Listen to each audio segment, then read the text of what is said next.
and lawyers, guns and money. But that said, let us Mike, we'll transition to our third topic. So far we've hit basketball, I guess with college sports, it's somewhere in the middle, and then we're going to turn to some baseball. So Mike, I think, this is just me, so Mike is not saying this.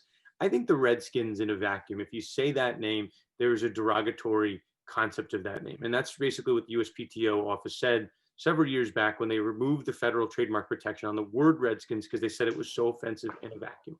So that I get for Washington football team purposes. I get why there's so much controversy about the name. I get why South Park did an entire episode on it. And I get just saying the name Redskins is offensive. Like I get that.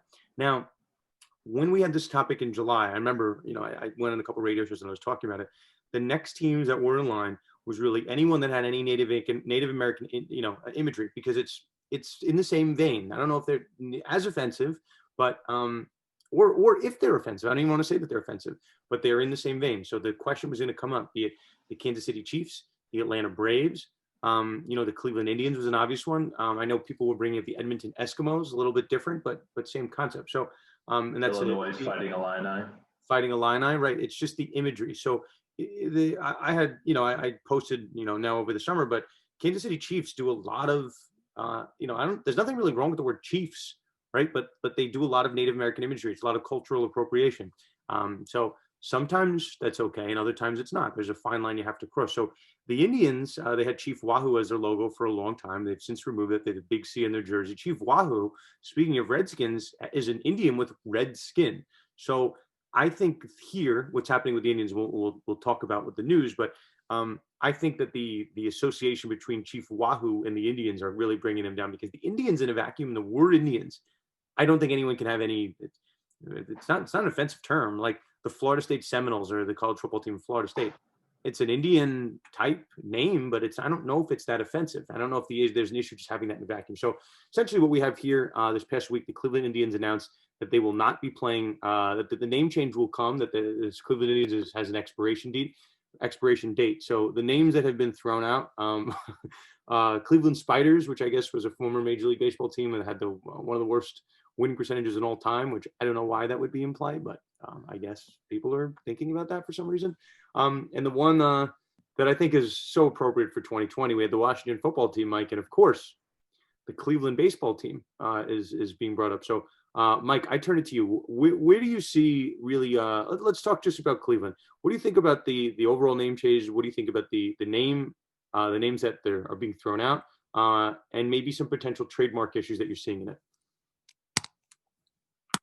It was an interesting point that you bring up about Chief Wahoo with the Redskins. I completely agree. I didn't really think about that. It was more the image. There was the fight before with the cartoonish character that was Chief Wahoo, and they thought that was inappropriate and it was offensive.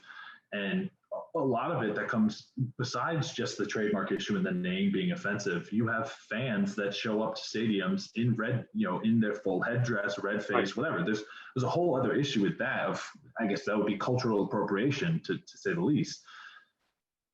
Now with the Indians, Cleveland has I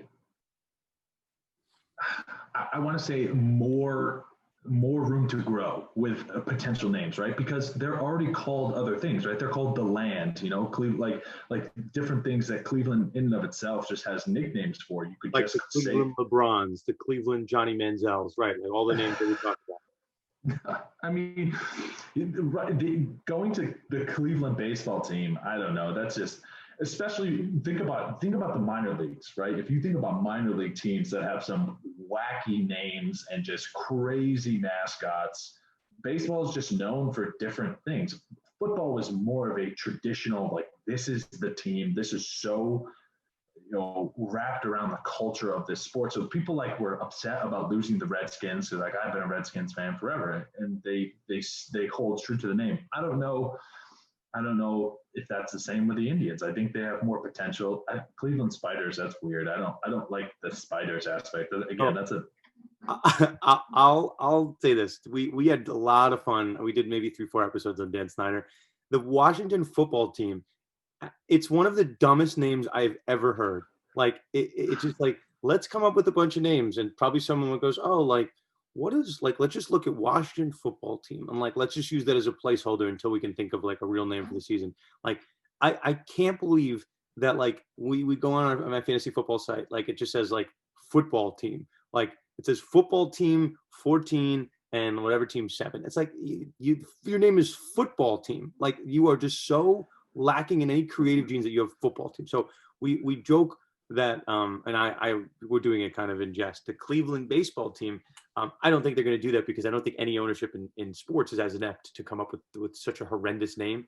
But even if they wanted to come up with the Cleveland baseball team, they have found themselves in a situation with a potential, not even a potential, an actualized squatter. Somebody by the name of Georgia individual named Andrew Steen applied. This is per Sportico, applied for the trademark for Cleveland baseball team with intended use for entertainment, sports, and other services. So guess when he did it, Mike? This was right around the time we recorded our podcast, when the now infamous Martin McCauley of Virginia had taken out about 50 marks over the course of like 4 years, like a psycho, for the Washington Redskins / Washington football team. So people are, well, Martin McCauley might go in the record books as some a pioneer in this sports trademark space. Yeah, friend of the podcast, Tom Mars, helped him out big time with that. So, I mean, he uses all of the trademarks in commerce in perfect. It's crazy. I mean, as soon as that happened, when everybody was talking about, it was basically everyone saw every single team. So I bet you if you go to Kansas City, there's probably a Kansas City football team squatter as well. Somebody that trademarked that as well. Maybe it's Andrew Steen. Maybe it's Martin McCauley. Maybe it's Mike Lawson, but keep going. So everybody saw the potential, I don't know, just funny aspect of trademarking different names that could potentially happen for a lot of these Native American culture around some of the Indians, the Chiefs, whatever.